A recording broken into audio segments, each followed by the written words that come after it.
Bueno, pues muy buenos días. Me presento, soy Rosa María Mateos, la directora del Centro Nacional Instituto Geológico y Minero de España, del CSIC, y confío esta mañana hacer honor a mi nombre periodístico como presentadora de este acto. Bueno, la geología no es democrática. La dinámica terrestre concentra los minerales estratégicos en determinados lugares, de tal forma que hay regiones y países que tienen muchos recursos y otros que apenas tienen nada. Y esta autocracia de la naturaleza en la distribución de los minerales decisivos para cada época ha determinado desde tiempos inmemoriales la historia económica y social de las comunidades humanas. La geopolítica y la minería van de la mano.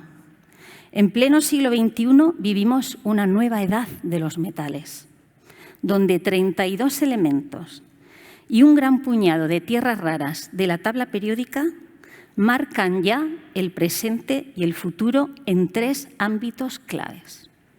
La transición ecológica, de la mano de las energías renovables y la movilidad, la transformación digital y la defensa y el espacio. Las alianzas, los acuerdos, los pactos internacionales en el ámbito de la minería están a la orden del día, así como la amenaza, esa nube negra de guerras, conflictos y posibles invasiones. Como saben ustedes, la historia de la humanidad es siempre circular.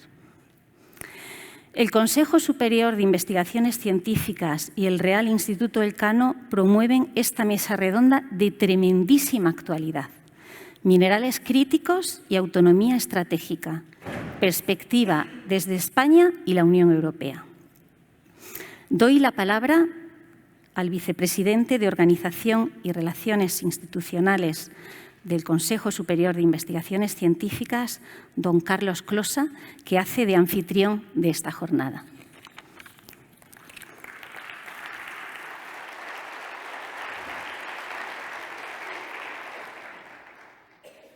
Muchas gracias. Lo primero que quiero hacer es trasladarles la disculpa de la presidenta, de Eloísa del Pino, que por motivos de último momento y totalmente imprevisibles no puede estar aquí para darles la bienvenida y me ha pedido que me encargue yo de hacerlo. Y una vez hecho esto, quiero agradecer la presencia aquí de todos los que se han desplazado a este lugar, que es relativamente frecuente en actividades de corte estrictamente científico, pero quizás no en aquellas que tienen como objeto la colaboración con otras entidades, como es el caso del Instituto Elcano, con el ánimo de fortalecer los mecanismos de relación que existen entre organismos que nos ocupamos a cosas que pueden parecer muy diferentes, pero que están muy próximas. Quiero agradecer la presencia de las autoridades que se han desplazado hasta aquí, a la representante del Parlamento Europeo, embajadores, miembros del cuerpo diplomático, por supuesto a los miembros del Instituto Elcano, encabezados por su presidente, y también a todos los investigadores que han venido hasta aquí y que van a participar en este evento. Como todos ustedes saben, y quizás vamos a decir algunas obviedades en estas introducciones, es algo inevitable, pero siendo inevitable, no por ello es menos necesario. Hay que hablar de la geopolítica de los materiales críticos. Y es lo que vamos a abordar en esta mesa redonda que hemos preparado para ahí. Vamos a tratar de temas como la disponibilidad de la Unión Europea a un acceso seguro a los materiales críticos, que es un tema absolutamente crucial, la vía para la reducción de las dependencias y las inversiones y políticas necesarias en el sector minero europeo. Todo esto es la base para avanzar hacia la autonomía, la seguridad y la sostenibilidad, que es lo que marca la noción de autonomía estratégica. Los materiales críticos son obviamente esenciales para el progreso tecnológico y la transición energética, y hay elementos como el litio, el wolframio, el tántalo o las tierras raras que están asociados a instrumentos tan habituales en nuestra vida diaria como son las baterías, los paneles solares, aerogeneradores, semiconductores y un larguísimo etcétera. Nos podríamos pasar prácticamente toda la mañana recitando aquello que requiere este tipo de minerales. Pero para poder mantener este modelo de vida, para poder mantener el contexto en el que desarrollamos nuestra actividad, incluso la actividad científica, es necesario garantizar el suministro y el acceso. Y esta es la clave de la autonomía estratégica.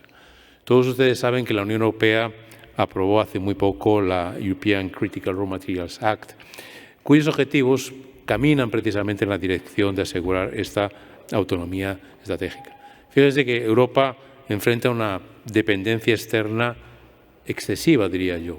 Europa consume el 20% de los materiales críticos que se producen en el planeta, pero produce aproximadamente solamente el 6%.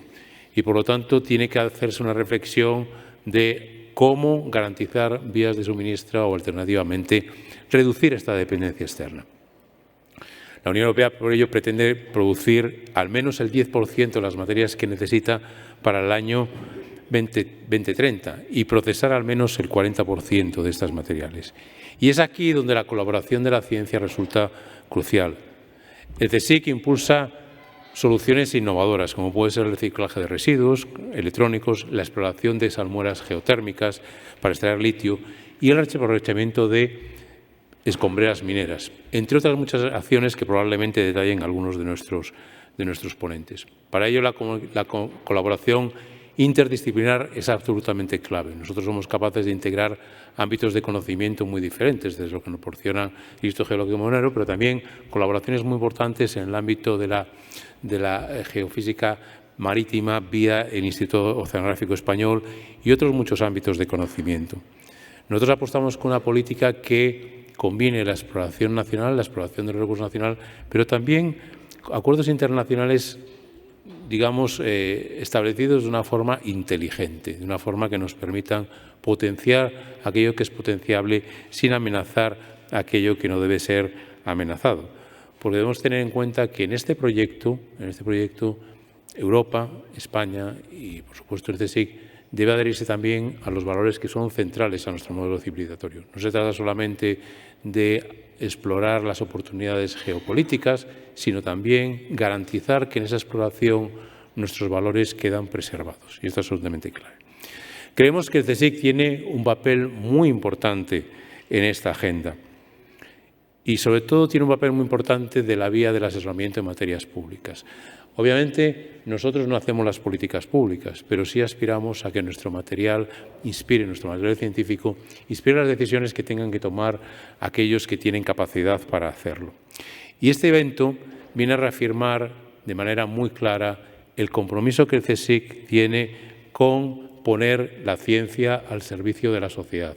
Nosotros somos un organismo que está volcado absolutamente con hacer de la ciencia un instrumento de progreso social, no hacer de la ciencia una actividad que es únicamente para el lucimiento de aquellos que nos dedicamos a ella, sino que redunde en el bienestar, en la mejora de las condiciones de vida de todas las ciudadanías. Esto es lo que está detrás de nuestra misión y esto es lo que nos impulsa a convocar eventos como estos, en los cuales espero que todos disfruten mucho de las aportaciones que nuestros ponentes vayan a hacer.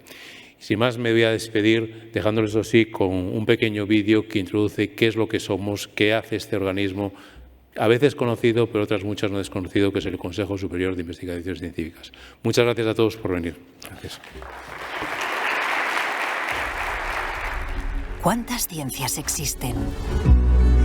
Por supuesto, las ciencias formales, las naturales, las humanas o las sociales. Pero más allá de estas categorías, existen las ciencias que marcan hitos y revoluciones. Las que expanden los confines de nuestro conocimiento y mejoran nuestras sociedades. Pero, ¿cuál es nuestra ciencia? La misma que la declara, que explora el mundo con la curiosidad de un físico de partículas. La misma curiosidad que ayudará a algunos a volver a caminar, a Luisa a vivir y a todos a soñar en un futuro en el que solucionaremos los grandes retos ambientales. La que ayuda a nuestros políticos y da soporte a todas las empresas, desde las pequeñas a las no tan pequeñas. La ciencia que llega a los confines del planeta y del espacio. La ciencia de las grandes ocasiones y la de las ocasiones que más lo requieren. La que es posible gracias a todos y cada uno de nuestros esfuerzos, desde los más evidentes a los más discretos. La ciencia de nuestro país, la de la humanidad. Por eso, más allá de las disciplinas y las fronteras, de los nombres y las categorías, para nosotros solo existe una ciencia. La ciencia de todos. La ciencia para todos. El Consejo Superior de Investigaciones Científicas es la mayor institución pública de investigación de España. Su objetivo es impulsar el progreso científico para mejorar las condiciones de vida de la población y del planeta. El CSIC cubre todas las disciplinas científicas, tiene presencia en todas las comunidades autónomas, Roma, Bruselas y la base antártica. El CSIC celebra 85 años de historia con 124 centros e institutos y 15.000 personas que impulsan la investigación. La ciencia de todos.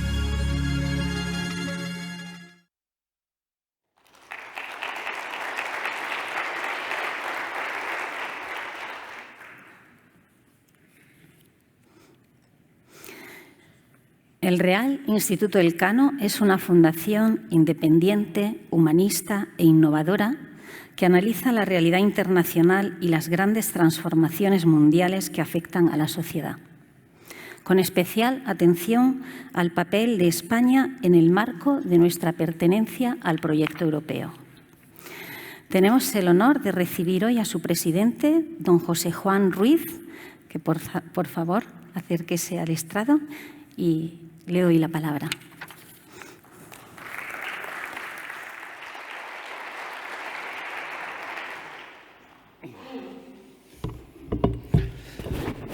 Muy buenos días a todos. Muchísimas gracias por estar aquí.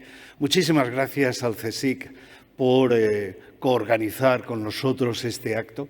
Este es un acto que para el Real Instituto Elcano tiene un valor especial. Elcano, como acaba de decir Rosa María, se dedica a intentar ver en la conversación global dónde están los intereses de España, dónde están los intereses de Europa, y hacerlo básicamente con tres ingredientes: con el mejor capital humano que podemos captar, con la ciencia y los modelos y con los datos. Y esto es lo que hoy vamos a intentar ofrecerles en esta conversación, esta rueda de prensa que mantendremos investigadores del Elcano, investigadores del CSIC.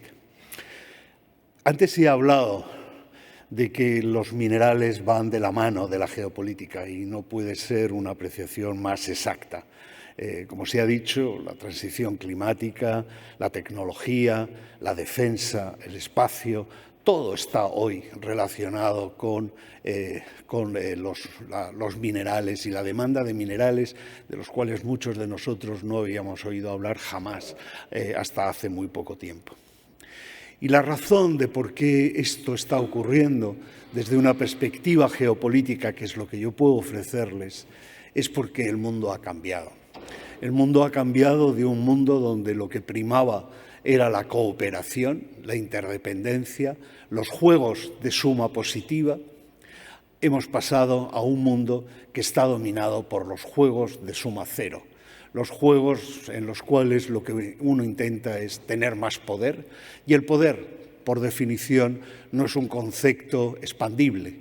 Para que uno tenga más poder, otro lo tiene que perder. Y en esa economía del juego de suma cero, la geopolítica y la geoeconomía son las nuevas reglas del juego y del orden económico global. Hacer más daño a tu vecino del que te haces a ti mismo, hoy es la racionalidad económica que triunfa. No importa crecer, no importa tener sociedades más estables, más prósperas, más pacíficas, menos polarizadas. Lo que importa es tener más poder.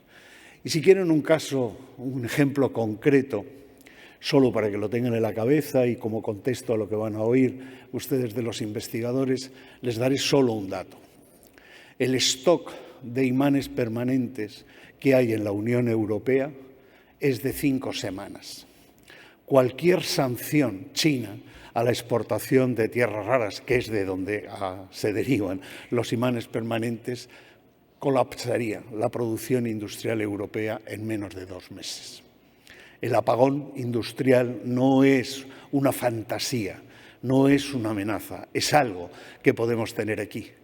Y los minerales, las tierras raras, tienen además otra característica. son temas de amplio espectro. No se puede hablar de estos temas sin hablar del impacto económico o sobre la transición energética o sobre la defensa y la seguridad. También tienen otros condicionantes y otros aspectos que hay que poner sobre la mesa. El impacto que tienen sobre el medio ambiente, la extracción y el proceso de estos minerales. Como se ha dicho antes, la mineralogía no es democrática, la distribución del stock es muy desigual y hay temas de justicia y hay temas éticos que hay que plantear al mismo nivel que los temas económicos o los temas científicos, técnicos que ustedes van a oír esta mañana. Por eso para Elcano es tan importante unir fuerzas con otras instituciones que se dediquen a lo que nos dedicamos nosotros, a la ciencia, con independencia, con datos. Queremos construir no narrativas, queremos construir explicaciones que, como Carlos ha comentado, puedan alimentar las decisiones que toman nuestros líderes políticos democráticos para tomar las mejores decisiones, y esto solo se puede hacer con investigación, con datos y, por lo tanto, con recursos destinados a quienes nos dedicamos a esta situación.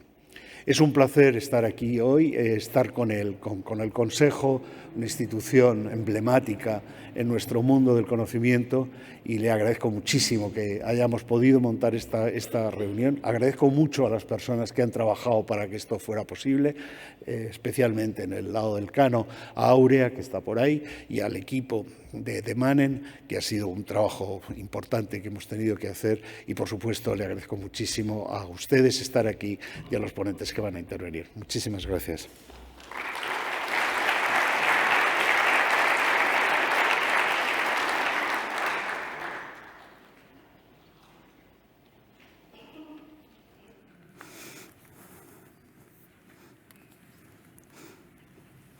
Iros sentando ahí.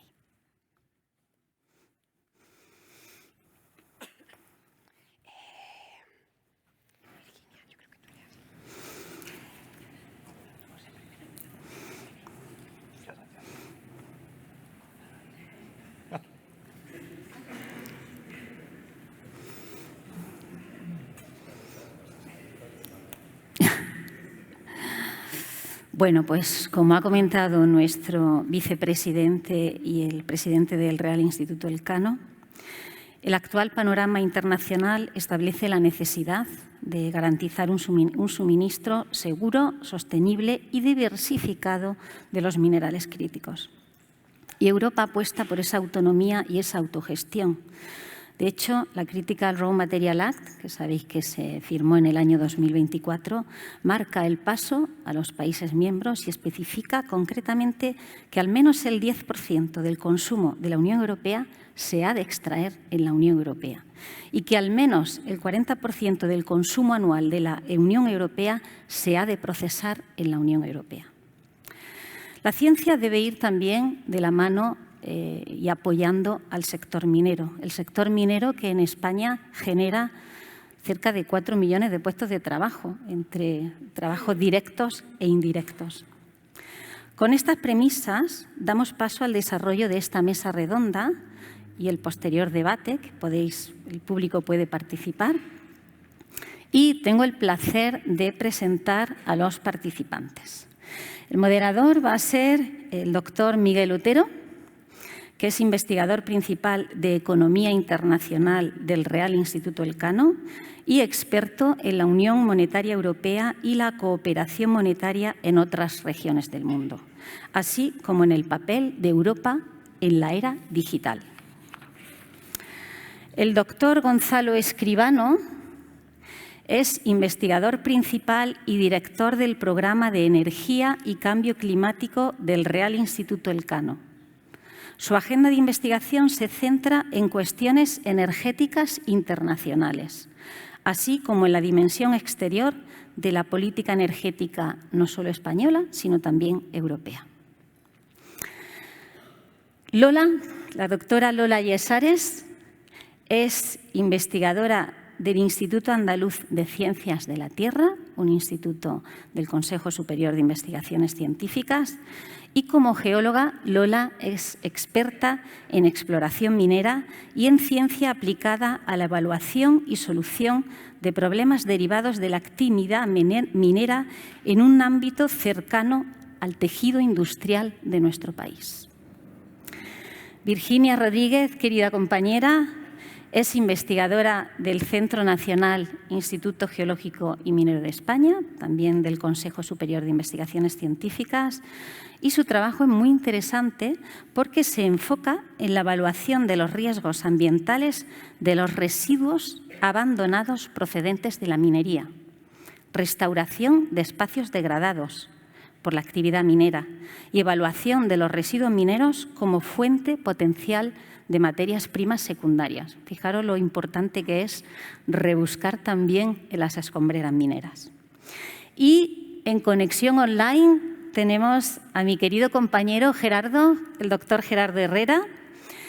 Gerardo es profesor de investigación también en mi centro, en el Centro Nacional IGME-CSIC, pero actualmente está en comisión de servicio porque trabaja como experto nacional en la Comisión Europea, concretamente en la DG GROW, y su trabajo está muy estrechamente relacionado con la política minera de la Unión Europea. Así que, Gerardo, muchas gracias también por estar aquí conectado con nosotros. Y doy paso a que el moderador gestione ya la mesa redonda. Muchas gracias.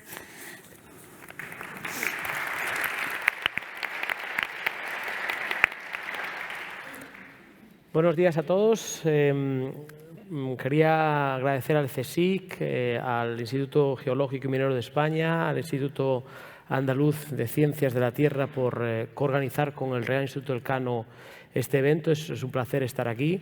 Creo que además el Elcano y el CSIC son dos instituciones que se complementan, como bien ha dicho Carlos Closa. También gracias a Aura Moltó por nuestro lado y a Manen por ayudarnos a organizar esto. Tengo un gran placer de moderar este panel sobre minerales críticos y autonomía estratégica tanto de la Unión Europea como de España como país importante dentro de la Unión. Y lo primero que quería decir un poco, que fue mi primer abordaje, es que no deberíamos confundir minerales críticos con tierras raras. Muchas veces en los medios de comunicación se hace este error. Las tierras raras se podría decir que es un subsector dentro de los elementos críticos o los materiales críticos. Son 17 y tienen unas propiedades muy importantes y son bastante desconocidas y por eso se llaman raras, que no es porque sean escasas, sino porque en el siglo XVIII pues, se empezaron a descubrir, ¿no? Y ahí está el erbio, el terbio, el cerio, que yo no conocía y que son claves, pues, por ejemplo, para los cables submarinos que nos llevan Internet a nuestras casas, o el europio, que para un friki del dinero como yo, pues es lo que se utiliza para la cinta en nuestros billetes del euro. Esa cinta que hay para evitar el plagio, pues está ahí el europio, que es también una tierra rara. También quería decir que nosotros en Elcano llevamos un tiempo analizando, estudiando pues, la geopolítica de los materiales críticos. Tenemos un ARI, por ejemplo, de Enrique Feas y Judith Arnal del año pasado, que se titula justamente Materias primas fundamentales, que engloba todas los materiales críticos, incluidas las tierras raras, y tiene 10 recomendaciones para la industria española. Y quería decir también que China es un gran actor, o quizás el actor más importante en este debate. Yo llevo estudiando China pues, mucho tiempo y Deng Xiaoping ya en 1982 decía que Oriente Medio tiene petróleo y China tiene tierras raras. Y ahí fue cuando China empezó a minar las tierras raras. Por lo tanto, eso explica por qué China todavía hoy pues tenga el control del 90% de la extracción y refinado, separación y refinado de tierras raras y de muchos de los materiales críticos, ¿no? Y solamente para unir un poco el elemento más geológico, más no geopolítico, pero también con lo que estamos viviendo hoy encima de nuestras cabezas, un F-35 de los Estados Unidos tiene 400 kilos de tierras raras en cada uno de esos aparatos. O sea que si Estados Unidos pues, presiona demasiado a China, China tiene ahí una palanca clave que hace que ahora mismo pues, quizás pues, sea el único país en el mundo que pueda enfrentarse a Estados Unidos en esta guerra comercial que ha iniciado Donald Trump.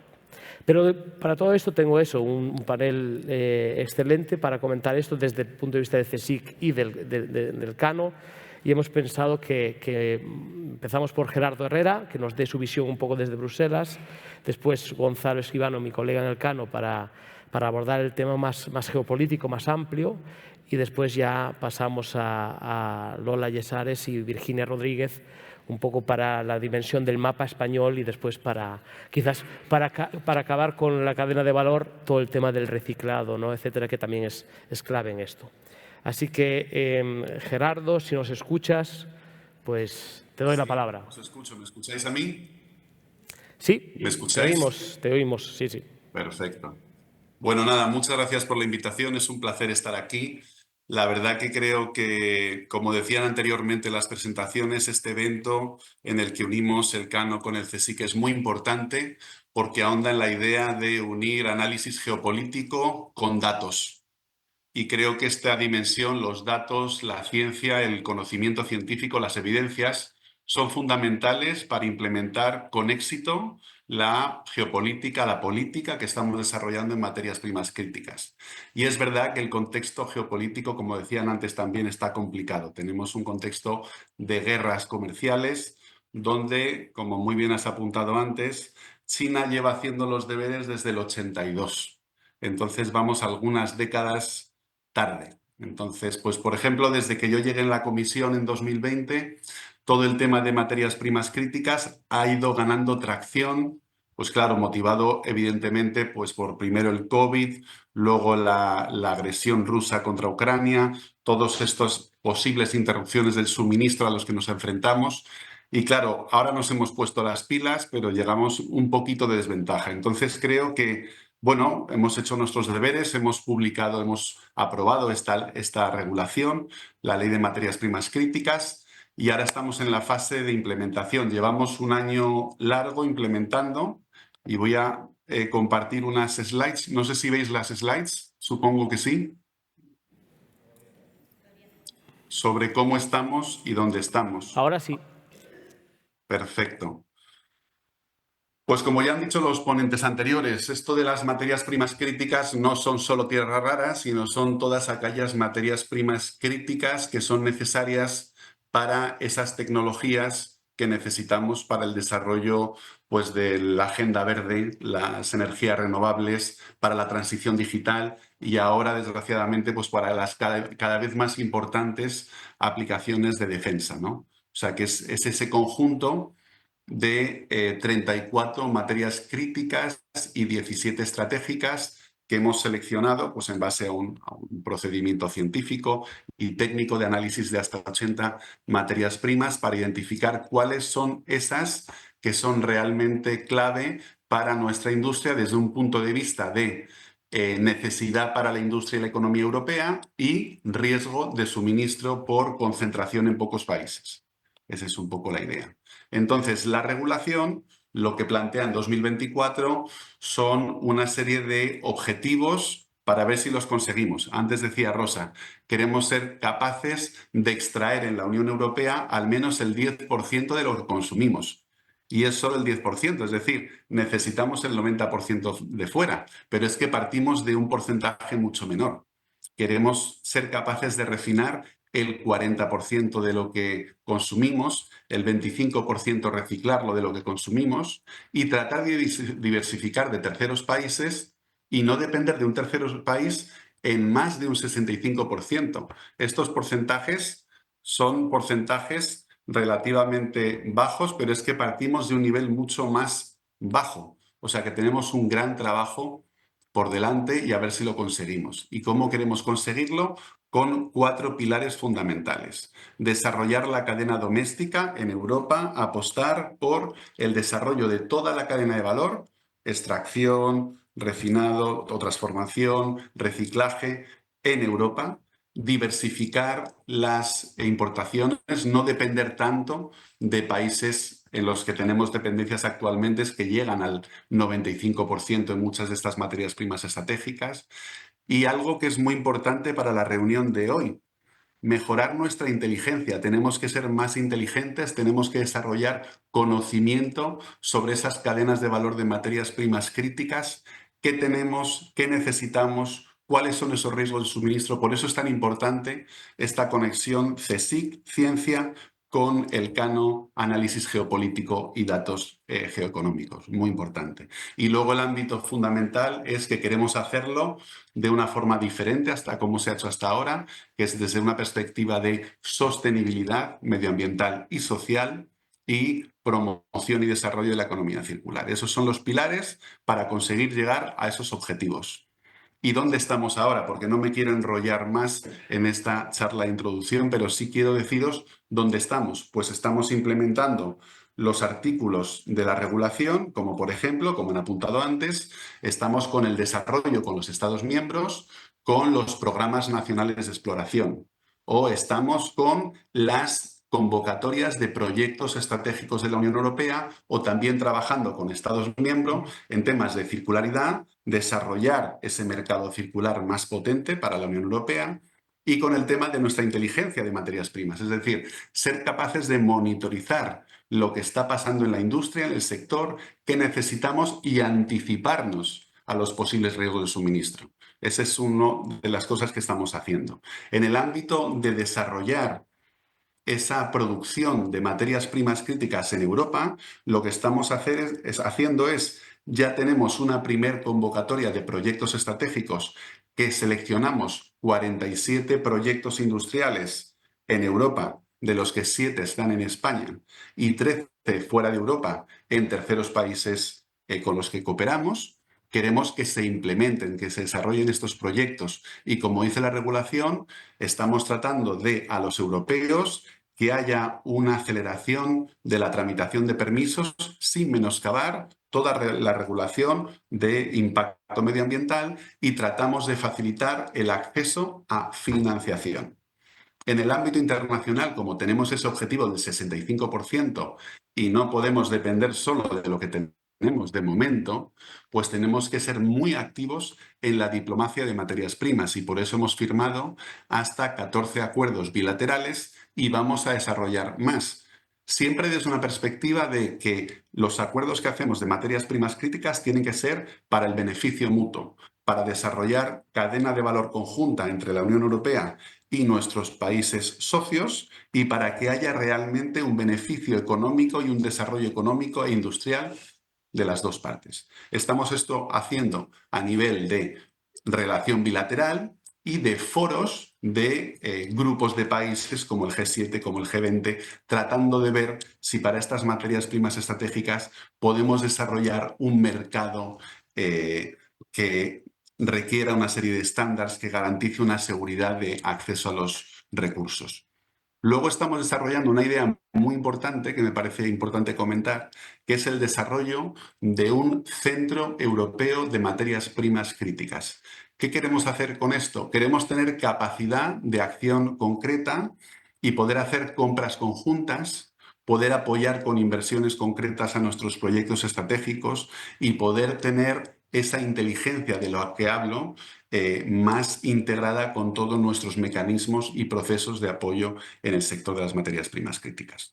Y luego, finalmente, pues estamos desarrollando el nuevo instrumento económico. A día de hoy tenemos Horizonte Europa desde DigiGrow para financiar proyectos de innovación e investigación en el ámbito de las materias primas críticas, pero estamos desarrollando un nuevo concepto en la propuesta. Esto es simplemente la propuesta del próximo marco de financiación multianual, que sería el Fondo Europeo para la Competitividad, que va a integrar Horizonte Europa y además va a tener un fondo concreto para apoyar todo el tema del desarrollo industrial y de las materias primas críticas.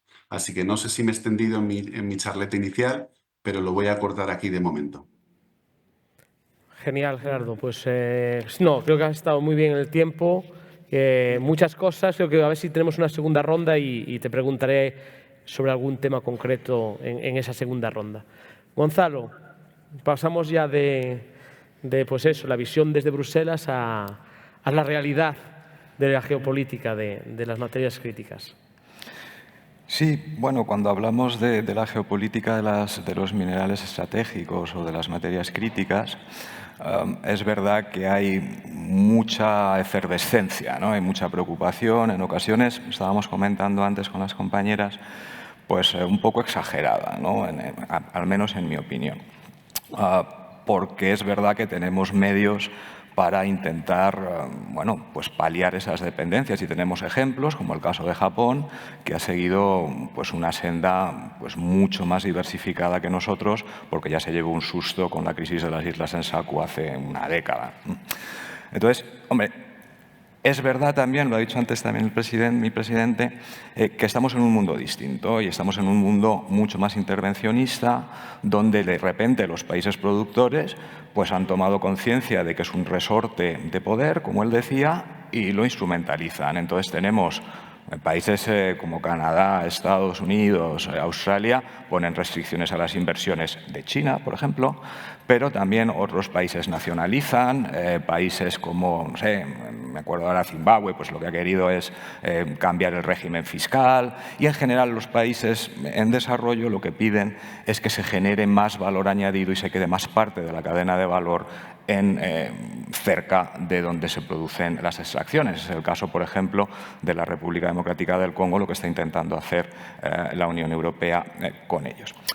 Por tanto, es verdad que ha cambiado el contexto, pero geopolítica de la minería, como ha dicho también en su estupenda introducción Rosa María, pues está con nosotros desde desde siempre, ¿no? Y la geopolítica de los minerales siempre ha estado ahí. ¿Cuáles son los elementos, los principales vectores o drivers? Primero, la escasez.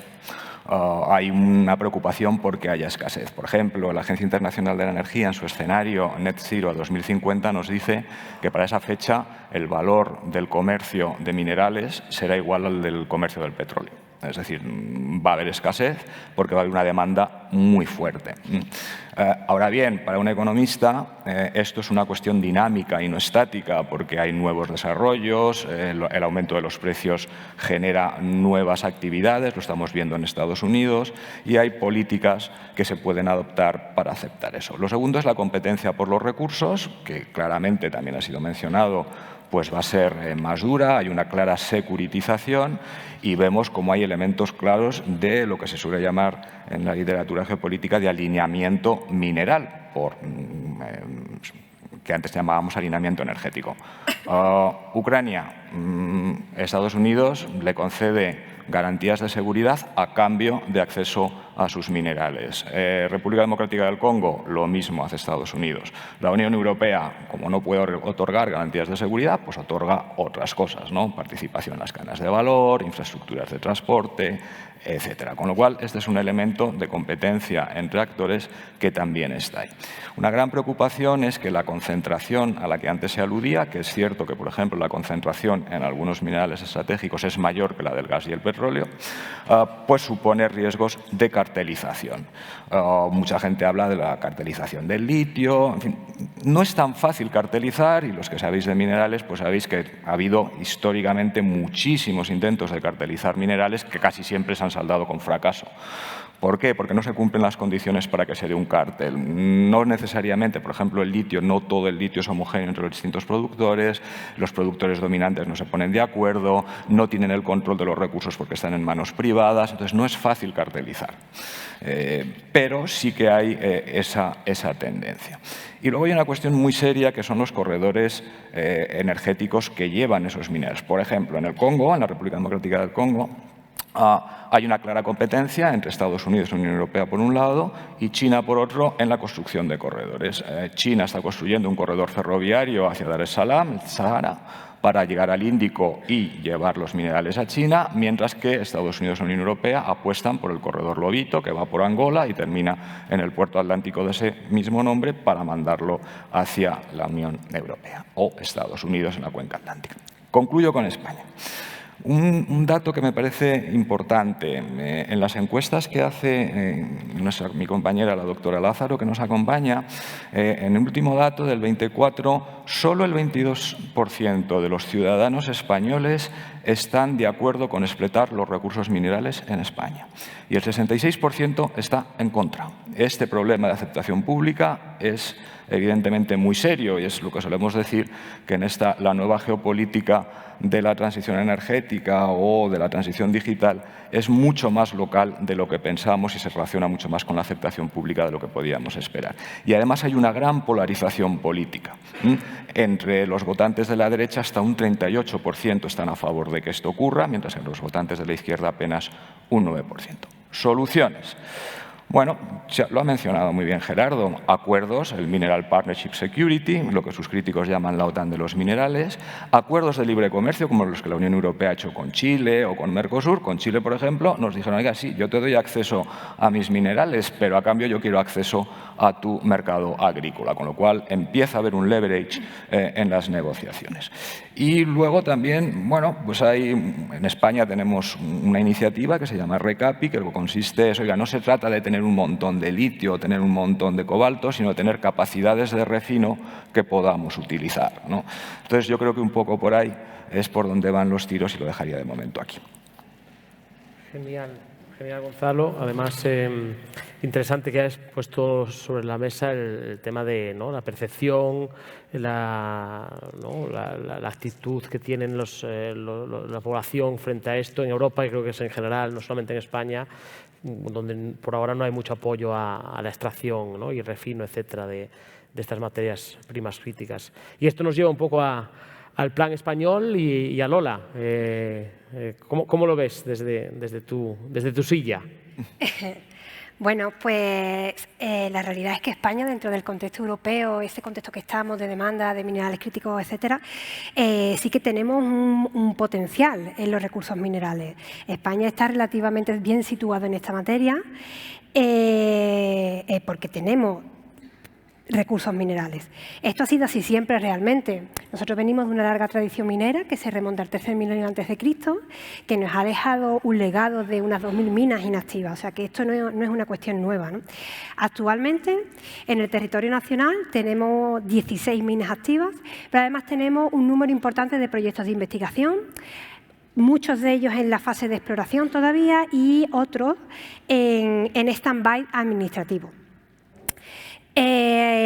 Algunos de ellos, en concreto 7, están incluidos en la lista de los recursos estratégicos de Europa, que son esos que están señalados en negrita en la diapositiva que tengo detrás. Si vemos el mapa de la distribución de los recursos minerales en España, pues bueno, vemos que están distribuidos de una manera general por casi todo nuestro territorio. Pero van a ser de especial relevancia las comunidades de Andalucía, Extremadura, Castilla y León y Galicia. Por hacer un repaso a algunos de los recursos que tenemos, alguna pincelada, bueno, pues destacar que en la parte oeste de la península ibérica tenemos el cinturón de estaño y wolframio, destacar que somos uno de los productores más importantes de wolframio de Europa, tenemos varios proyectos, por ejemplo, Barrueco Pardo, que está en actividad, y otros en investigación, como el Moto y la Parrilla. Estas tierras raras que han salido y que son tan famosas, también tenemos algo de recursos. Tenemos, por ejemplo, el proyecto de Matamulas, en Ciudad Real. Otros minerales críticos, otros metales críticos que también hablamos mucho es el litio. También tenemos bastantes recursos de litio en la parte también oeste de la península. Tenemos, por ejemplo, los proyectos de San José de Valdeflores en Cáceres, Las Navas, que también está allí en Cáceres, y Mina Doade en Galicia. En Extremadura tenemos también la mina de Agua Blanca, que está en proceso de reapertura, que pretende explotar níquel, cobre y cobalto. Y llegamos a Andalucía, que aquí me tengo que parar un poquito más. Tenemos en la parte oriental de Andalucía, en la cuenca de Granada, tenemos recursos importantes de estroncio. España es una de las primeras productoras a nivel mundial de estroncio. Y tenemos en la parte occidental de Andalucía, tenemos la faja pirítica ibérica.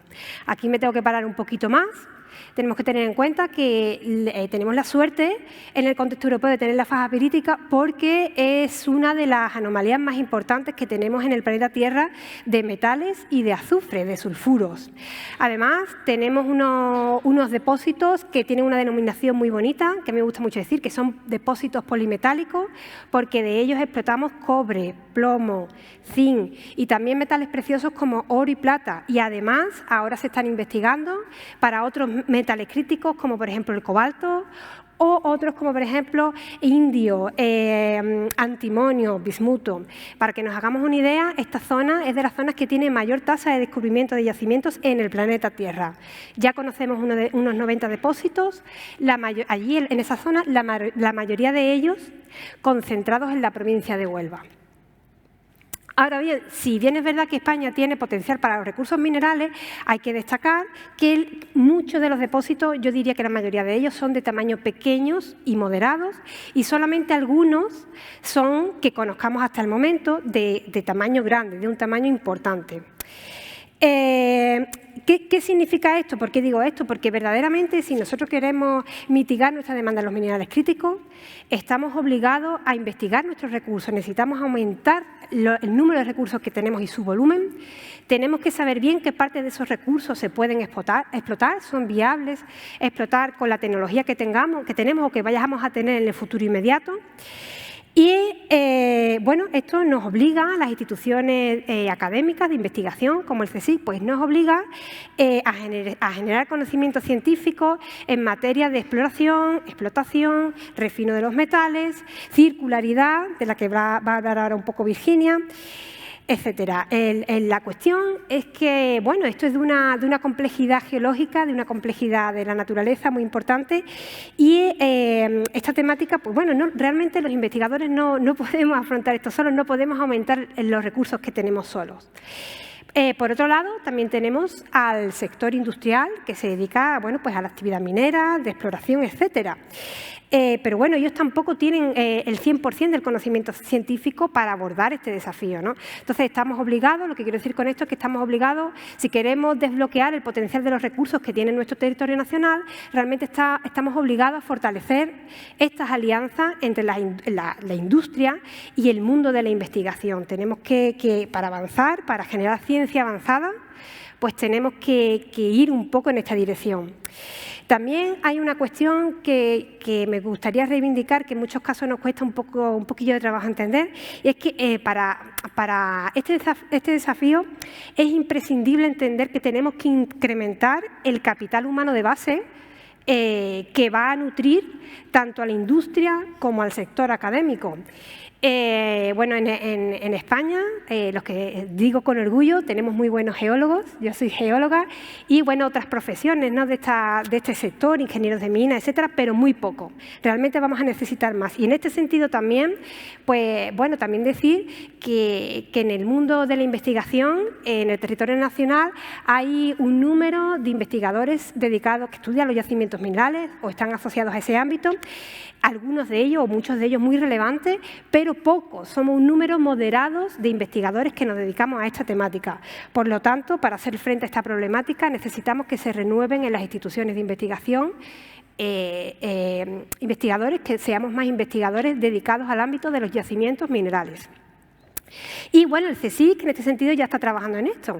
El CSIC tiene varios centros y varios institutos en los que hay científicos que trabajan en esta temática, por ejemplo, el IGME, ¿no?, que tiene una larga tradición en estos estudios asociados a los recursos y a la minería, pero además también tenemos, por ejemplo, el IGEO, el Instituto de Geociencias, donde hay investigadores que se dedican a la modelización de yacimientos, o el Instituto de Geociencias Barcelona, que se dedica a la geofísica profunda, o nosotros desde el Instituto Andaluz de Ciencia de la Tierra, que es el centro en el que yo me estoy ahora incorporando, pues nos dedicamos al estudio de los yacimientos desde un enfoque mineralógico.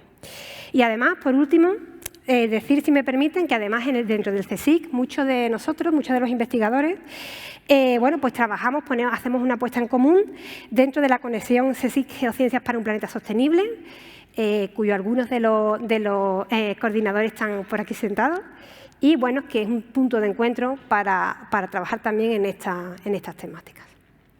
Muchas gracias, Luna. Pues sí, ¿no? Has hecho creo que un mapa bajo tierra y ¿no? sobre la tierra de la capilaridad de nuestra capacidad científica, aunque seguramente nosotros los científicos siempre pensamos que necesitamos más recursos y yo creo que en este caso la geopolítica sí lo demanda, ¿no?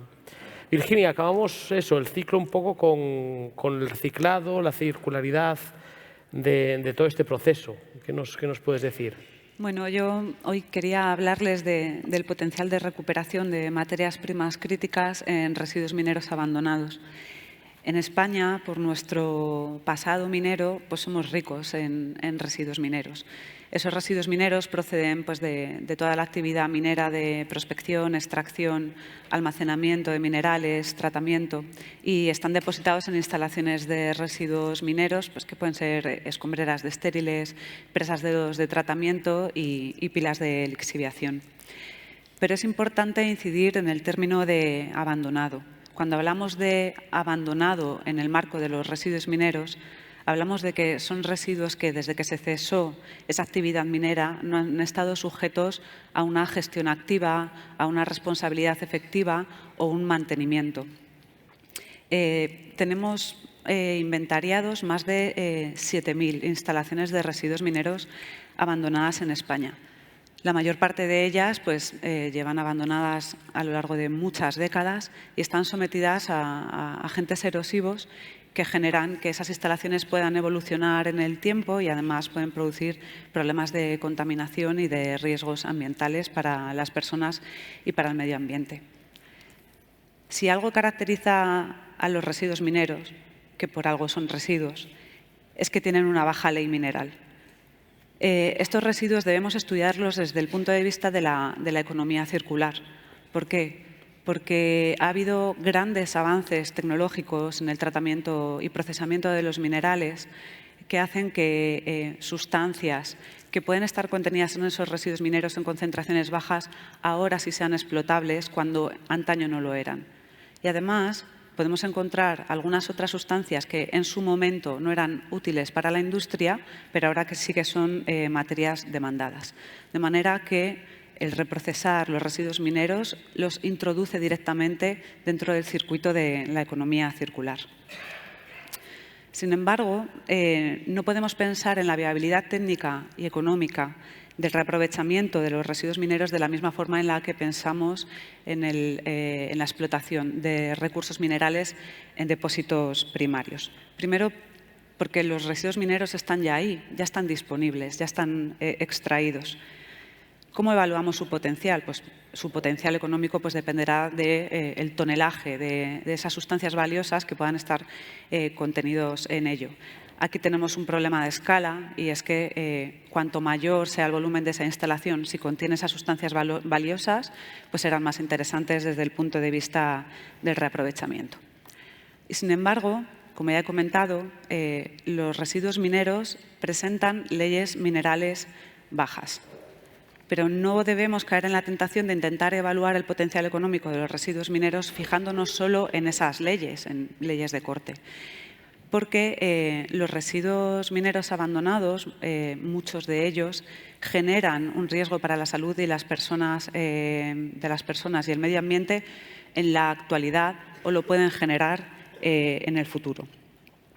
El reaprovechamiento de los residuos supone eliminarlos del lugar en el que están ubicados, reprocesarlos y tener la oportunidad de gestionar de manera adecuada esos residuos remanentes de estos segundos tratamientos según los estándares actuales, que en el momento en el que esos residuos mineros abandonados ahora mismo fueron depositados, pues esas regulaciones eran inexistentes o eran exiguas.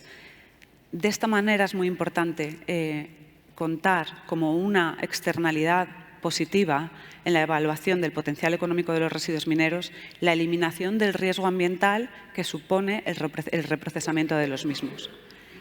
En el Centro Nacional IGME-CSIC tenemos la suerte de contar con un grupo específico en el estudio de los residuos mineros que pues, hasta hace relativamente poco pues, nos habíamos dedicado sobre todo a los temas relacionados con el riesgo ambiental y ahora estamos muy enfocados en evaluar este potencial de reaprovechamiento a escala nacional con el reto que ello conlleva.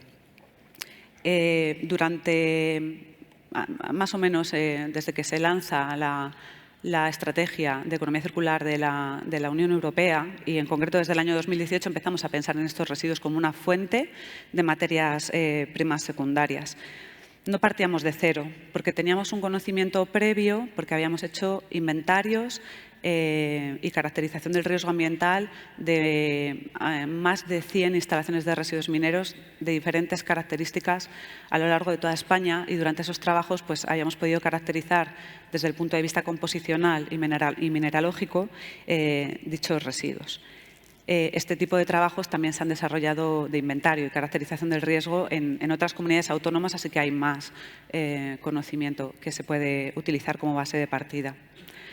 De todo el análisis que realizamos, pues la conclusión que se desprende es que los residuos mineros abandonados pueden contener y contienen concentraciones de materias primas fundamentales y estratégicas que pueden justificar su aprovechamiento. En la diapositiva que presento pues hay un diagrama donde podemos ver que pueden contener gran parte de las 34 sustancias que se consideran fundamentales para la Unión Europea. Pues, cobre, cobalto, níquel, vanadio, arsénico, antimonio, tierras raras, fluorita, barita. Sin embargo, realizar una evaluación económica del potencial de los residuos mineros es realmente complicado. En aproximadamente unas 20 instalaciones de las más de 100 que habíamos estudiado, intentamos realizar un cálculo simplista de este valor económico, que se basaba básicamente en las toneladas esperadas de determinadas sustancias. Solo a modo de ejemplo, en una instalación que tenemos en Huelva, que es la que está más arriba en la diapositiva, pues solo ahí esperamos encontrar 63.000 toneladas de arsénico, 4.000 toneladas de antimonio, 8.000 toneladas de cobre, entre otras sustancias, lo que da un valor total a la instalación, un valor bruto a la instalación que justifica que esa instalación pueda ser reaprovechada.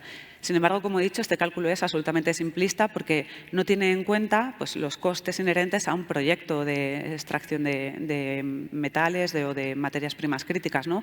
Pues el transporte, las plantas de tratamiento, ¿no? la gestión activa. Con lo cual, en la mayor parte de los casos que hemos analizado y los que vengan por analizar, pues vamos a necesitar desarrollar investigaciones más detalladas que pasarán pues, por la realización de perforaciones, de plantas a escala piloto, con el fin de, por una parte, determinar cuáles son las reservas reales que tenemos y, por otra parte, entender cuáles son los procesos de tratamiento mineral más adecuados para estas matrices que son realmente complejas de manejar y muy complejas en su composición.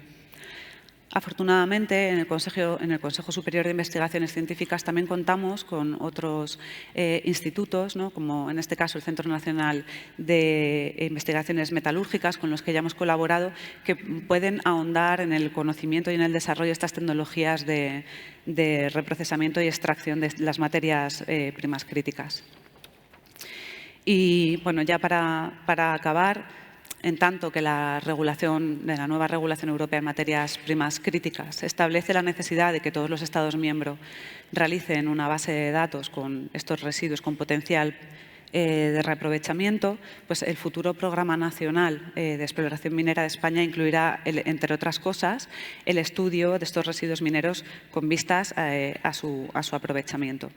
En cualquier caso, es cierto que estamos un poco prácticamente en el punto de partida. Tenemos conocimiento, tenemos metodologías, tenemos criterios, pero necesitamos mucha investigación para, de verdad, determinar cuáles son las reservas reales, el potencial y cuán factible es extraer esas sustancias de los residuos mineros.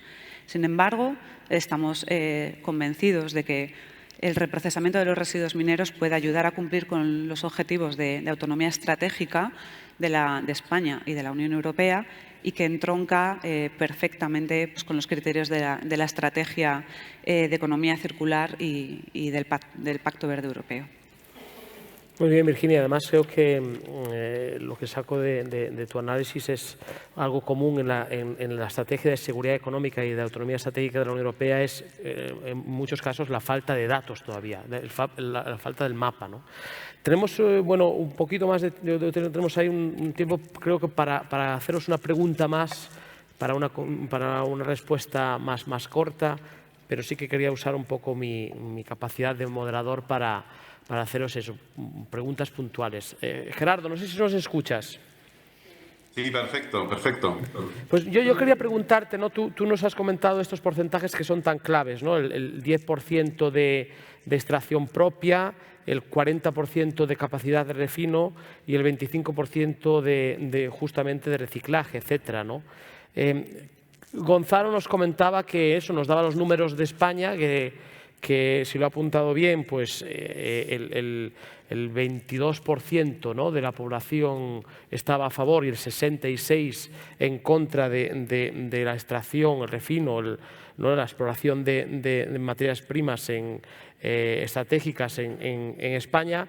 Y la pregunta entonces, por ejemplo, yo he estudiado un poco el área de Barroso, ya sabes, que a lo mejor la conoces, que se supone que tiene el 10% del litio de la Unión Europea en el norte de Portugal, cerca de Galicia, que yo soy de Galicia, y ahí también hay un enorme rechazo popular, ¿no? Yo creo que eso, ¿no?, para conseguir estos objetivos, el contar con el apoyo ¿no?, de la ciudadanía es clave, y me gustaría que nos dijeses un poco cuál es la visión desde ahí, ¿no? O sea, ¿cómo pasamos de... En inglés sería not in my backyard, ¿no? O sea, no en mi patio trasero, a sí mi patio trasero, ¿no? Que la gente sí que lo vea como positivo, ¿no? A nivel de la región, de la comarca donde se puede hacer esa exploración e incluso el refino. Bueno, buena pregunta. Creo que al final esto hay que enfocarlo desde muchos ámbitos, pero lo que subyace en la regulación de las materias primas críticas es hacer el desarrollo minero conforme a la regulación actual existente en la Unión Europea, que es la que tiene los estándares más elevados a nivel mundial, pero sobre todo, y eso está incluido en la regulación, incluyendo la consulta de las comunidades locales y su aceptación social. Y eso, por ejemplo, cuando hemos lanzado las convocatorias de proyectos estratégicos para la Unión Europea, en todos los requerimientos que se les pide a los promotores para que su proyecto sea evaluado, para recibir el reconocimiento como estratégico, uno de los 4 pilares que se evalúa es el tema ESG. O sea, queremos estar seguros que los proyectos cumplen y cumplirán con la normativa europea en términos medioambientales y que cuentan con todos los mecanismos de consulta pública y que están trabajando para la aceptación social. Porque si esto no ocurre, esos proyectos no podrán ser considerados estratégicos y, sobre todo, no podrán ser desarrollados. Entonces, esto es algo que tenemos muy presente en el ámbito concreto de dónde y cuándo elegimos un proyecto como estratégico. Tenemos que tener una garantía del promotor de un trabajo con las comunidades locales, con los gobiernos regionales, con los gobiernos nacionales, para que eso se supere de una forma en la que se integra el sentir popular. Y es tan importante este aspecto que nosotros, para implementar la regulación, hemos creado lo que se llama un comité o un consejo de la regulación de las materias primas críticas, que está formado por los Estados miembros, por la Comisión Europea y por el Parlamento Europeo como observador, y tenemos un grupo de trabajo específico de aceptación pública. No sé si me estáis oyendo, sí. que se me ha cortado un poco la imagen. Te has quedado congelado ahí un poquito, pero sí que te hemos oído y escuchado atentamente. Estamos trabajando, al igual que tenemos un grupo de trabajo para el desarrollo de los programas nacionales de exploración, un grupo de trabajo para el desarrollo de toda la dimensión de sostenibilidad y circular del Critical Raw Material Act o de acceso a la financiación, tenemos un grupo de trabajo concreto en la aceptación pública, donde estamos trabajando con los Estados miembros y con las ONGs que muchas veces se oponen a los proyectos. Entonces estamos teniendo este diálogo. No es algo que vayamos a resolver de la noche a la mañana, porque partimos de una, pues como hemos dicho al principio, ¿no? Una conciencia de la importancia de las materias primas críticas y una responsabilidad de decir, ya no vale con salir a los bordes de la Unión Europea y adquirir materias primas críticas sin mirar de quién y cómo están hechas. Me da igual, ¿no?, cómo se ha extraído el cobalto y con qué consecuencias medioambientales y sociales. Bueno, pues toda esta discusión, toda esta dinámica está recogida en los mecanismos que tenemos, tanto para selección de proyectos estratégicos, como todo el articulado que tiene que ver con la circularidad y la sostenibilidad, como con ese grupo de trabajo que tenemos en marcha para la aceptación social. ¿Es suficiente? No, tenemos que trabajar muy de la mano con la ciencia, con los datos, con el CSIC, para desarrollar esas tecnologías innovadoras que permiten asegurar que hay un cumplimiento estricto de la regulación, que las tecnologías que se utilizan en los desarrollos mineros son las mejores, que minimizan al máximo el impacto medioambiental y que al final hay un beneficio claro. Cuando digo, por ejemplo, acuerdos internacionales con terceros países para el beneficio mutuo, ese beneficio mutuo también tiene que existir para esas localidades y regiones donde se desarrollan esos proyectos estratégicos. Entonces estamos trabajando con esa línea de base. Queremos que haya proyectos desarrollados de forma sostenible y que tengan muy en cuenta y trabajen esa dimensión popular. Vale. Me he enrollado quizás mucho, perdonad. No, pero bueno, yo creo que es importante que haya ahí, ¿no?, desde la comisión ya todo un trabajo detrás y unos grupos de trabajo y una concienciación del desafío que supone convencer a la gente de que esto hay que hacerlo y que nos beneficia a todos, ¿no? Gonzalo, mi pregunta para ti es en relación ¿no?, o sea, tu doble trabajo, ¿no? Por un lado la geopolítica, pero después también todo el tema del desafío del cambio climático, ¿no? Y estamos viendo que ya hay incluso pues, algunos estudios que dicen que para lograr la transición energética, para luchar contra el cambio climático, vamos a necesitar en los próximos 30 años más materiales que en toda la historia de la humanidad anteriormente, ¿no? O sea, tenemos ahí como esa disyuntiva, ¿no? Por un lado, queremos hacer la economía más verde, pero para hacer la economía más verde necesitamos todas estas materias primas críticas. Y la sensación es como que la Unión Europea ha estado a la vanguardia de objetivos de lucha contra el cambio climático, no objetivos pues para muchos muy ambiciosos, pero que no ha habido una estrategia detrás justamente para poder minar, extraer, refinar, ¿no? O sea, ¿tu sensación también es esa o piensas que al final la Unión Europea pues, pensaba que al final era el mercado el que iba a proporcionar esos materiales y que ha sido la geopolítica la que ahora nos ha hecho ver que no teníamos una estrategia detrás? Pues en parte sí. Yo creo que para responder a tu pregunta, sí, creo que el cambio en el contexto geopolítico es lo que ha despertado todos estos temores, porque antes a nadie le preocupaba lo de las tierras raras, pero claro, a partir del momento en que empieza a suponer un problema y puede haber problemas de suministro, pues efectivamente empieza a incorporarse en las preocupaciones típicas de la seguridad económica, como tú mencionabas antes. Una cosa que ha dicho Gerardo me parece fundamental, ¿no? Es que nosotros aseguremos los más altos estándares de extracción dentro de la Unión Europea no solo es clave para intentar mejorar algo la aceptación pública, porque claro, del 22 hasta arriba nos falta mucho camino y hay un esfuerzo muy importante que hacer. Pero también es importante desde el punto de vista internacional, porque también lo decía Gerardo, ¿no? O sea, lo que tú no puedes decir es, no, pues yo compro con trabajo infantil del Congo y con mineros artesanales sin ninguna protección, pero resulta que los requisitos que pongo en Europa son tan grandes que lo hacen inviable, no es competitivo, entonces todo viene de fuera. Yo creo que también es un mensaje para nuestros socios, decir, oiga, mire, aquí hay una vía para hacer una extracción más sostenible en el pasado.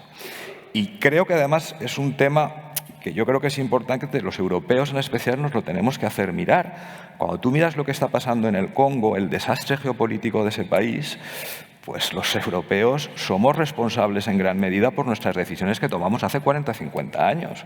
Entonces, ahora echarle la culpa a los chinos, hombre, pues, en fin, es verdad que los chinos no tienen los estándares ni el due diligence que nosotros tenemos. Ahora, ¿cómo avanzas en ese camino? Pues me parece una cuestión. Francamente creo que ahí está eso, ¿no? que tener un modelo para Europa diferenciado del chino, ¿no? Donde tú haces más, respetas más la seguridad humana y ecológica, generas más valor añadido local y además les ofreces técnicas y tecnologías más sostenibles, me parece que es un paquete que si alguno de ellos falla, pues va a ser complicado, ¿no? Luego, por otra de las cosas que se ha mencionado, y ya con esto cierro, soy un poco escéptico sobre algunos de los mecanismos que se ofrecen por parte de la Unión Europea, ¿no? Aparte de los objetivos, que luego se llega o no se llega. Pero, por ejemplo, el tema de las plataformas. Bueno, ya tenemos una experiencia con la plataforma del gas y no ha funcionado especialmente bien. Entonces, también ahí tenemos que ver en nuestros mecanismos europeos cómo articulamos que esas plataformas pues convenzan a los actores privados, que son los que están actuando en ello, para que actúen dentro de las plataformas y no fuera, que es lo que ha pasado, por ejemplo, con el gas. Es decir, yo creo que también en Europa tenemos que mirar bien esos resortes, ¿no? como habéis dicho todos, y ver exactamente las posibilidades que tenemos. Bueno, hablando de China, la sensación desde el punto de vista de China es que China, ¿no? Lo comentábamos, ¿no? Desde 1982 ha apostado por las tierras raras, etcétera, y como que ha sacrificado su medio ambiente, sus ríos, su población, etcétera, etcétera. No es la visión, la visión china, ¿no? Pero está cambiando, ¿eh? Llevan unos años en que el tema de sostenibilidad está cambiando bastante en China.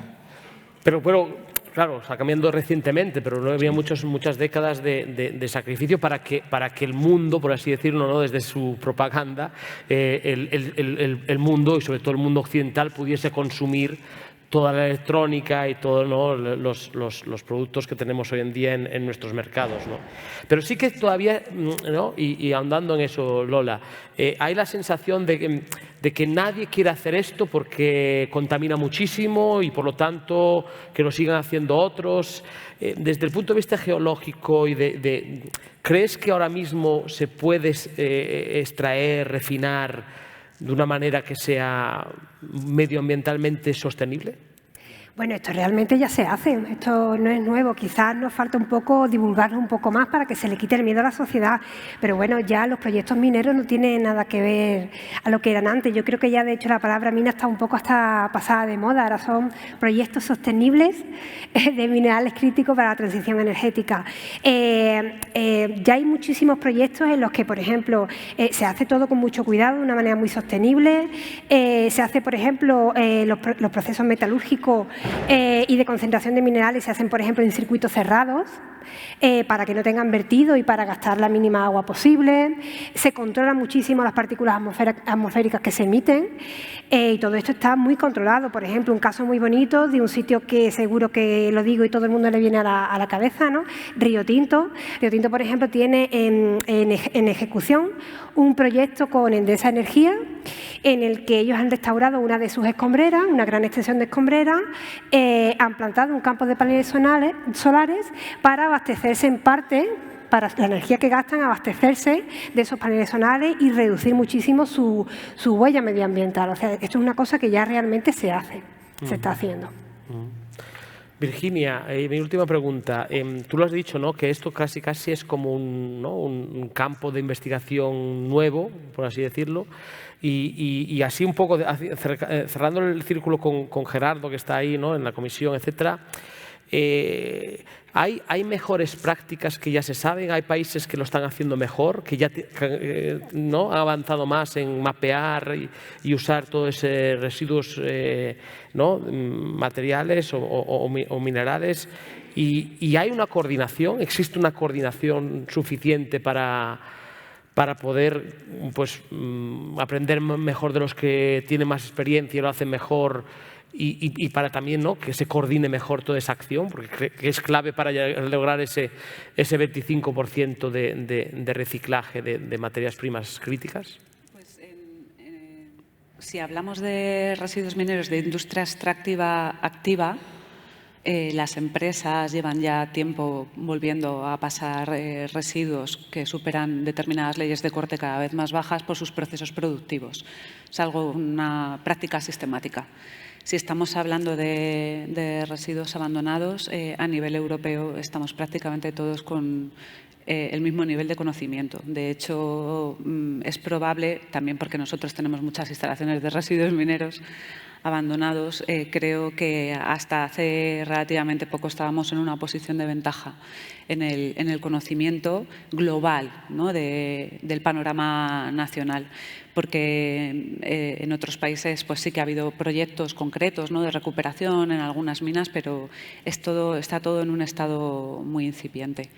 Y hay algo que quería decir, y es que además reprocesar los residuos, rehabilitar el espacio degradado por la minería redunda innegablemente en la mejora de la percepción social que pueda tener la población acerca de la actividad minera. De hecho, muchas empresas que actualmente extraen en España se han hecho cargo de la restauración de lo que denominamos los pasivos ambientales mineros, ¿no?, que son residuos mineros de épocas pasadas que están en el territorio de su concesión y que ellos restauran.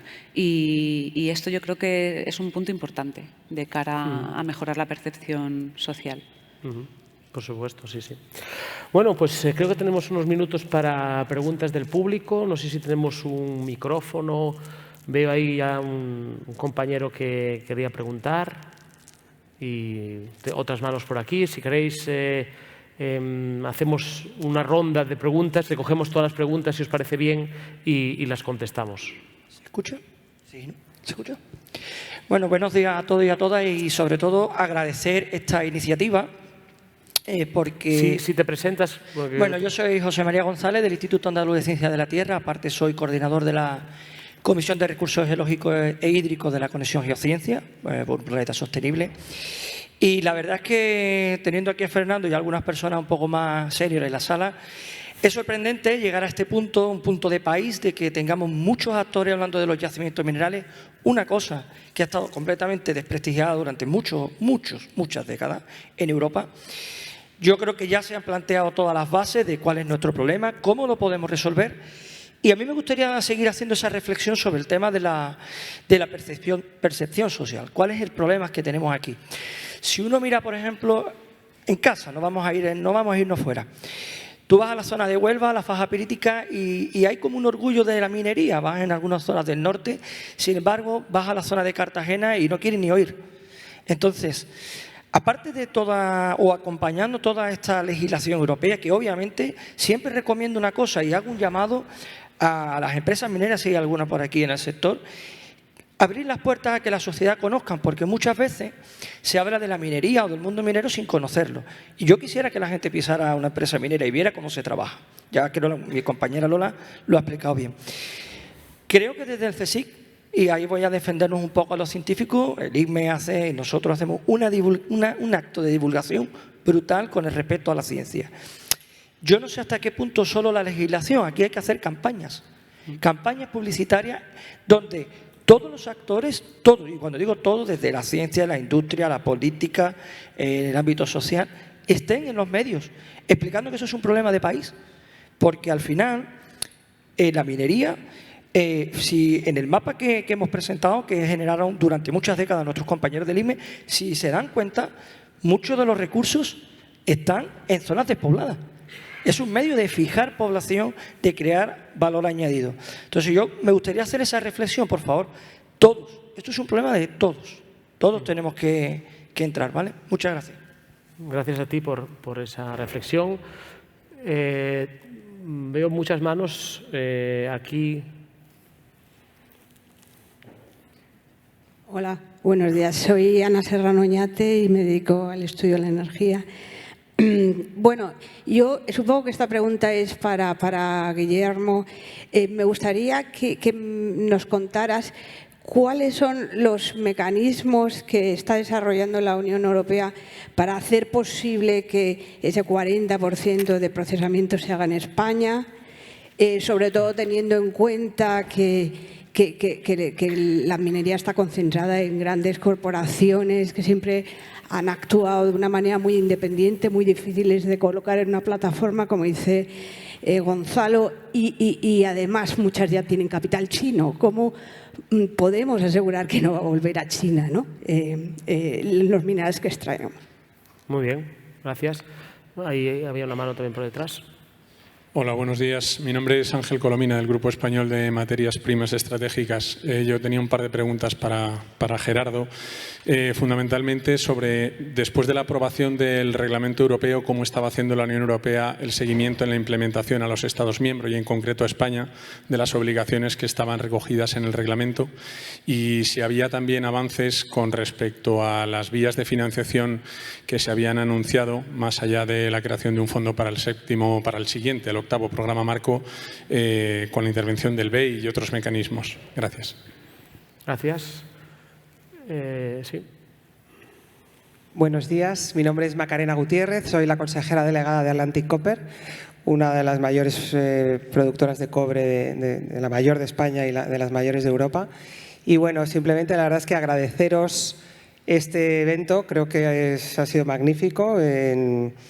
El ver que efectivamente la ciencia y la divulgación y se unen para dar divulgación, y un poco ahondando en todos los temas. A nosotros nos afectan absolutamente todos los temas que habéis tratado: la geopolítica, la geoestrategia, el acceso a las materias primas. Estamos trabajando con la Comisión, con Gerardo, estamos trabajando con el INPA para tener acceso a materia prima. Estamos trabajando en temas de economía circular con un proyecto muy innovador en el sur de Europa de RAES, de reciclaje de la chatarra electrónica. Estamos trabajando en temas de energía, en temas de sostenibilidad. Llevamos más de 20 años trabajando en temas de sostenibilidad. En Europa somos líderes mundiales en eficiencia energética. Y lo que estamos viendo, claro, lo que ya lo habéis comentado, el gran cambio de paradigma ha sido la aparición de China, ¿no? China ha cambiado todos los parámetros con los que veníamos operando en los últimos, vamos a decir, 20 años, antes de estos 20 años. ¿Y qué estamos viendo? Lo que estamos viendo es una aceleración enorme. Ya se ha llevado un montón varios de los materiales que ahora son necesarios para nuestra industria, como es el acero, el aluminio, por ejemplo. Y un dato que quiero que sí que seamos conscientes cuando hablamos de ESG transversal, a la hora de... El aluminio en Europa se ha cerrado un 40% de la producción, y ahora lo estamos importando de China con una huella de CO2 2,4 veces mayor. Con lo cual hay que aplicar un poquito de coherencia cuando hablamos también de la huella de carbono. La huella de carbono es mundial. No podemos tener una huella, unos estándares aquí tan estrictos, pero luego no los tenemos a la hora de importar. Entonces nos falta competitividad, y yo creo que hay que ser coherentes, ¿no?, con este tema. El tema de la comunicación y la divulgación, nosotros obviamente estamos a 800 metros de la ciudad de Huelva. Y somos muy conscientes del impacto que tenemos, ¿no? ¿Y qué hacemos? Por poner un caso real, pues lo que hacemos es abrir nuestras puertas efectivamente a la ciudadanía. Abrir nuestras puertas a la ciudadanía, tenemos visitas, han pasado más de 20.000 niños por nuestra ciudad. Todo el mundo científico ha pasado y pasa siempre que las puertas están abiertas. Organizamos, por supuesto, tenemos cátedras, tenemos todos nuestros proyectos de investigación, los hacemos con universidades españolas, con universidades europeas, estamos con el EIT Raw Material, por supuesto con el CSIC. Y bueno, creo que esa es nuestra parte de responsabilidad, ¿no? Ser muy conscientes que desde luego tenemos que ir de la mano de la ciencia. Y luego, lo que sí que la verdad me gustaría poner en contexto es la celeridad. Necesitamos dar un empujón. Esto es tan complejo, necesitamos una colaboración público-privada, privada-privada, público-público, y necesitamos mucha más celeridad.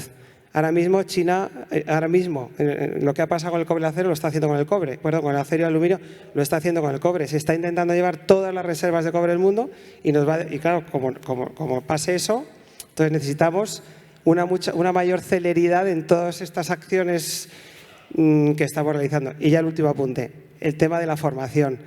¿Qué pasa? Tú coges un libro de texto de los que estudian los niños y la minería está denostada, la industria también. Entonces hay que empezar también, porque esos chavales que se están formando desde edades más tempranas, entonces hay que trabajar también con el Ministerio de Educación de manera que se prestigie de estas edades tempranas que esto es totalmente necesario para el progreso. O sea, los metales son necesarios para el progreso. Y por lo tanto, creo que también, de cara a mejorar la percepción social, tenemos que empezar por los chavales y, desde luego, cambiar los libros de texto, que son destructivos. Muchas gracias. Gracias por aportar la visión de la industria. ¿Había alguna pregunta más? Y os pido que seáis más concisos en las preguntas, porque ya vamos un poquito más de tiempo. Vale, voy a intentar ser breve. Soy Allen Hansen, trabajo en una consultora medioambiental que se llama Ricardo, que trabajamos a lo largo de la cadena de valor de minerales críticos y también, por ejemplo, somos asesores para la Comisión Europea en el Circular Economy Act.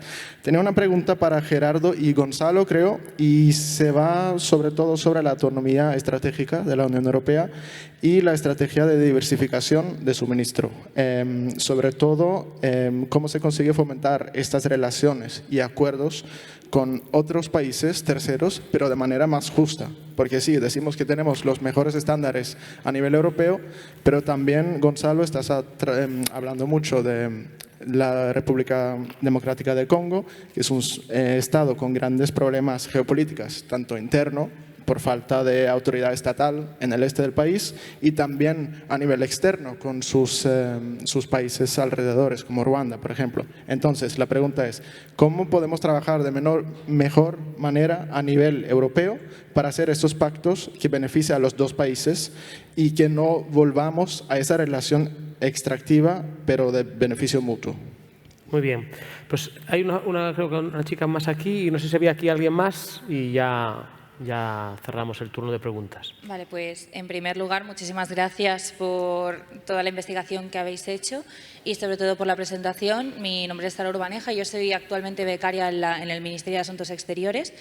Y bueno, mi primera pregunta o consulta va hacia Gonzalo en cuestión, que había comentado sobre en España los votantes de izquierda y derecha, quienes estaban, o sea, el porcentaje de quienes estaban a favor y quienes estaban en contra de esto, y principalmente quería saber si, aparte del porcentaje, también se había dado en algún caso el por qué, es decir, por qué ha habido estos votos en contra o a favor, si ha sido un vertiente más a nivel económico o si ha sido de sostenibilidad. Y por otro lado, también hacia Gerardo, referente a que, bueno, en los últimos años obviamente ha habido mucho escepticismo por parte de la población europea hacia lo que es la Unión Europea en sí.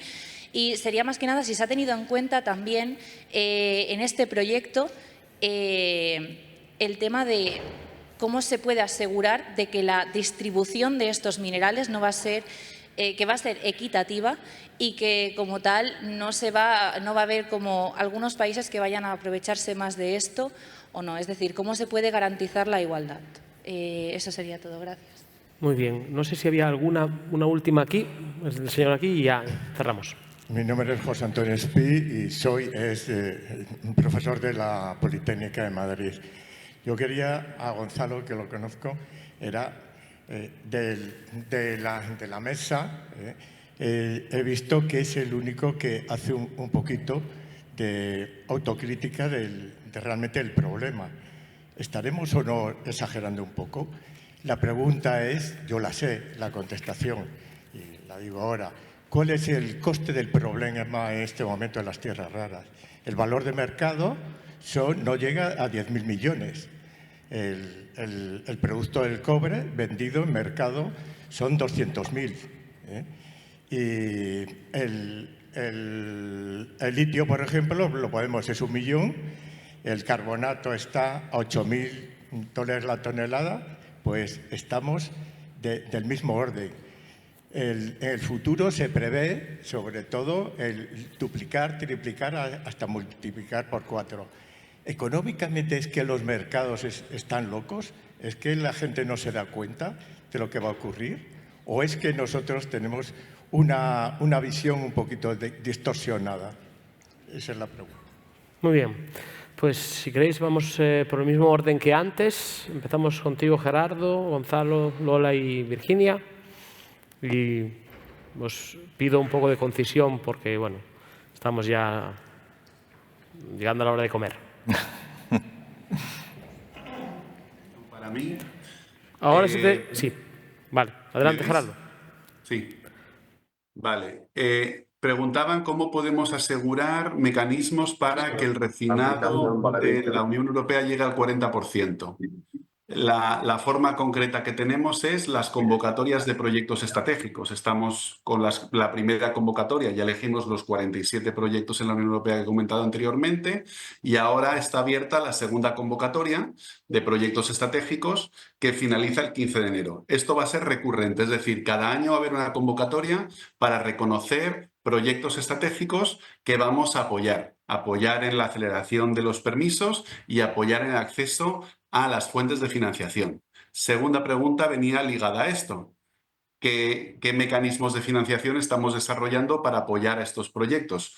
Pues realmente lo que estamos haciendo con ellos es nos reunimos de forma bilateral, vemos qué es lo que necesita cada uno, porque no es lo mismo, unos necesitan préstamos, otros necesitan equity, otros necesitan grants y luego hacemos reuniones con entidades bancarias públicas y privadas, entre ellas el BEI, para ver cómo estas entidades financieras pueden apoyarles.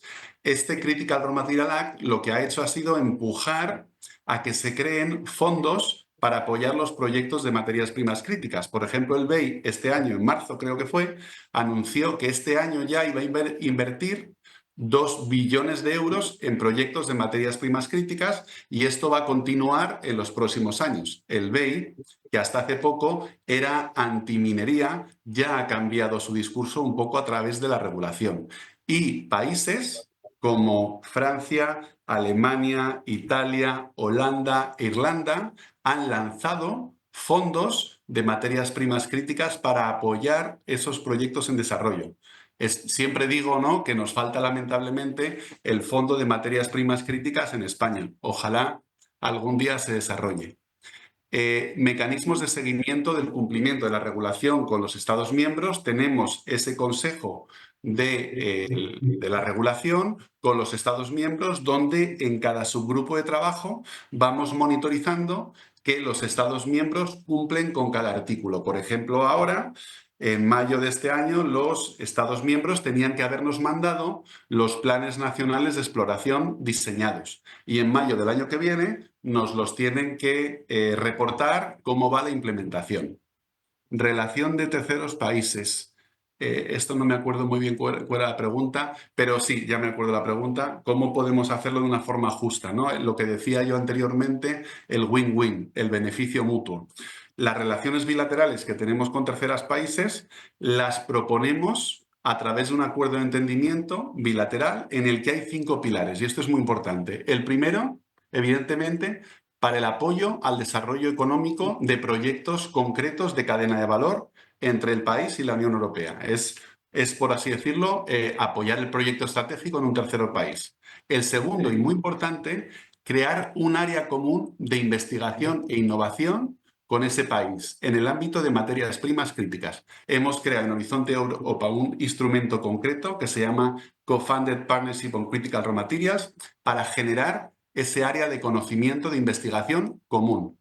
Tercero, un pilar de trabajo conjunto en ESG, en temas de medio ambiente, sociedad y gobernanza, para que los proyectos y desarrollos que hacemos tengan un beneficio concreto y unos estándares adecuados en el país receptor. Cuarto, un tema de desarrollo de infraestructura dura y blanda en torno a todos los proyectos de inversión de materias primas críticas que apoyemos. Y quinto, desarrollo de actividades de capacitación y de formación en el entorno de estos proyectos. Es decir, lo que hacemos es un paquete integrado que no solo incluye la inversión en el proyecto estratégico, sino investigación, innovación, medio ambiente, sociedad, gobernanza, capacitación y formación, infraestructuras y en torno al proyecto. Y creo que ya son mis preguntas las que he respondido. No sé si me queda alguna. No, gracias, Gerardo. Además, las has respondido muy al detalle. Te lo agradecemos. Gonzalo. Bueno, algunas de las preguntas yo creo que ha respondido ya muy bien Gerardo.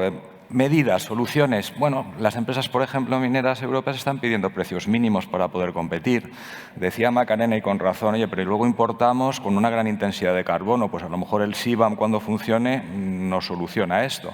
Por ejemplo, tiene sentido que en Chile, pues a lo mejor que tienen muchas renovables, etcétera, pues podrían descarbonizar su minería, tanto de cobre como de litio. Cuando en el futuro se les aplicase eventualmente el CBAM, pues no lo harían. Entonces, bueno, eso serían formas que se podría solucionar. Lo lamento, no preguntamos en la encuesta por qué responden así, pero me lo he apuntado aquí para en la próxima ver si lo podemos preguntar, porque creo que es relevante, porque la gente no quiere. Me da la sensación que es como tú intuyes por temas de sostenibilidad, pero gracias por la sugerencia y lo preguntaremos. Y luego el profesor Espí. Bueno, pues es que el problema que tenemos con muchos de estos minerales, por ejemplo el cobalto, el litio, no tienen mercados líquidos. No son mercados que tengan profundidad, son mercados muy recientes, cotizan en Londres, pero bueno, no sabemos muy bien. Tierras raras es muy difícil ver, ¿no? Entonces, el problema que tenemos los economistas es que para que te reaccione a la escasez, pues tú tienes que tener señales de precios. No hay un mercado de futuros que esté funcionando bien. Pero en general, que ya lo hemos hablado alguna vez con el profesor Espí y con Luis también, que lo ve al lado, pues sí, nosotros tendemos a pensar que hay que evitar las exageraciones. El caso del cobalto. Bueno, pues Congo ha tenido que prohibir la exportación porque el precio se está hundiendo. El litio ha caído a la mitad en los últimos años, que las oscilaciones son tan fuertes que probablemente nuestros productores, nuestros mineros, pues necesiten señales de precios más estables o algún tipo de actividad que se pueda hacer. Pero la cuestión fundamental, que es lo que decías, hombre, para el economista, esto es una cosa dinámica. Normalmente, hombre, hay economistas que son maltusianos o neomaltusianos, pero tendemos a no serlo. Se supone que normalmente habrá innovaciones, los mercados reaccionarán, pero para eso, y ahí sí que me parece importante el papel de las plataformas, y con esto cierro, allá donde no hay un mercado, por ejemplo, no creo que tenga sentido una plataforma para el cobre, ¿no? Como decía antes Macarena, pero a lo mejor para aquellos materiales que no tienen un precio de mercado claro, donde no hay un mercado líquido y profundo, pues quizá las plataformas sí que podrían solucionar una parte de este problema. Muy bien. Lola, Virginia, así apuntes finales, no sé. Sí, bueno, a mí me gustaría comentar un poco un término que ha salido aquí, que es celeridad. Sí que es cierto que a lo mejor, bueno, pues podemos sacar políticas normativas que nos ayuden, que nos favorezcan en toda esta cuestión, o como tú decías, ¿no?, favorecer esa interacción entre la industria privada y la investigación. Todo esto se puede intentar hacer de manera más rápido. Pero muy importante entender que en cuanto a los recursos minerales, la celeridad, o sea, es muy difícil, es un tema muy complejo. Simplemente un dato. De cada 1000 zonas identificadas con potencial, de cada 1000, 100 se investigan. De cada 100 que se investigan, 10 de ellas se investigan en detalle, es decir, se sondean. Y de cada 10 que se sondean, con suerte quizás de ahí salga una mina. ¿Vale? Entonces necesitamos identificar las zonas, investigarlas, hacer los sondeos, tal. Eso lleva tiempo. Para que nos hagamos una idea, desde que se identifica una zona hasta que se pone una mina, mínimo pasan 15-20 años. Solamente se me vienen a la cabeza 2 proyectos mineros que hayan sido rápidos, que son, por ejemplo, La Magdalena y Masa Valverde en Andalucía, que hay que es cierto que la Junta de Andalucía estuvo rápida. Pero realmente nosotros ahora podemos investigar y podemos buscar las minas que con suerte se explotarán en el año 2040 o a partir del año 2040. O sea, que el término de celeridad, claro, tenemos que haber hecho los deberes antes. Claro, por eso yo creo que incluso Šefčovič él mismo ha reconocido que llegar a estos porcentajes que decía Gerardo en el 2030 es un gran desafío y casi imposible. Virginia. Pues estoy plenamente de acuerdo con Lola en su comentario y realmente creo que correr en este caso tampoco es bueno cuando se está hablando de ciencia. Entiendo que la urgencia es ahora y yo creo que entre todos podemos intentar que la ola no nos pase por encima y cada uno en su papel, ¿no? Hace falta mucha investigación y también necesitamos que las empresas tengan, yo creo que la seguridad, ¿no?, y la visión de que invertir, ¿no?, en minería pues, puede ser interesante y no tan problemático como el escenario que estaba comentando Lola, ¿no?, de pues, 10, 15, 20 años para que un proyecto minero salga adelante. Muy bien, pues muchas gracias a los cuatro, muchas gracias al CSIC y al Cano por coorganizar este evento. Creo que hemos puesto nuestro granito a la hora de divulgar este gran debate que tenemos, ¿no? Tanto en la sociedad, pero también en la geopolítica mundial. Así que, bueno, espero que no sea la última de las colaboraciones entre el CSIC y el Cano y bueno, que aproveche y buena tarde a todos. Así no me ve, a mí no me ve.